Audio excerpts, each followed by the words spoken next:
Suid-Afrika het ons verskillende vorme van prosesse waardeur huwelike voltrek word.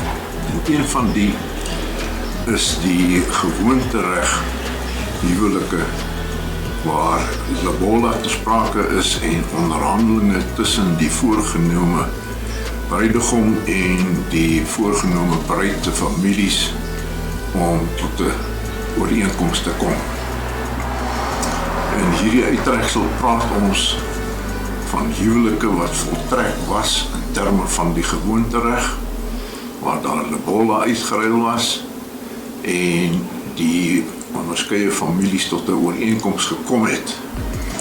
Die huwelik kan by die Binnelandse Sake geregistreer word, maar hy hoef nie by die Binnelandse Sake geregistreer te word nie.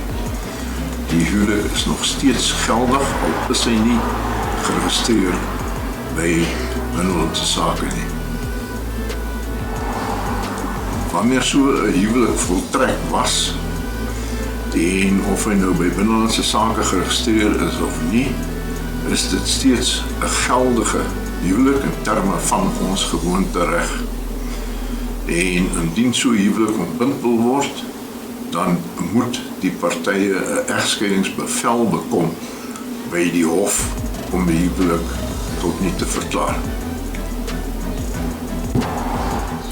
Sommige howe in ons land vereis dat wanneer 'n egskeiding aangemeld word, by die hof moet saam die stukke ingedien word 'n oorspronklike huweliksertifikaat uitgereik deur Binnelandse Sake. Dit is egter nie 'n vereiste nie.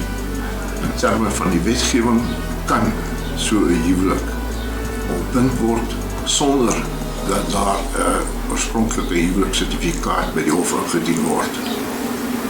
Vroeger jare het partye wat in so 'n gewoontereg huwelik was, gesukkel om 'n egskeidingsbevel te kry en dit het veral vir die vrouens benadeel.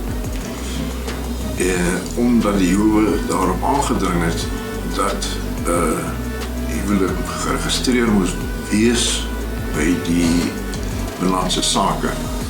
Die wetgewing maak egter nou daarvoor voorsiening dat dit nie nodig is om so 'n registrasie by die Binnelandse Sake te hê voordat 'n egskeidingsbevel bekom kan word nie.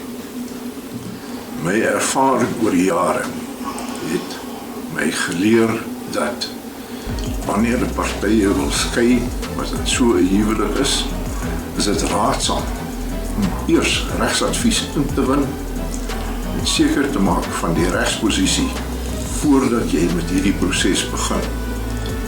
Moenie staat maak op die leiding of inligting wat jy van familie of vriende kry nie. Sorg dat jy regshulp kry by die regshulpraad of by 'n praktiserende prokureur om die regsposisie aan jou volledige een te sit.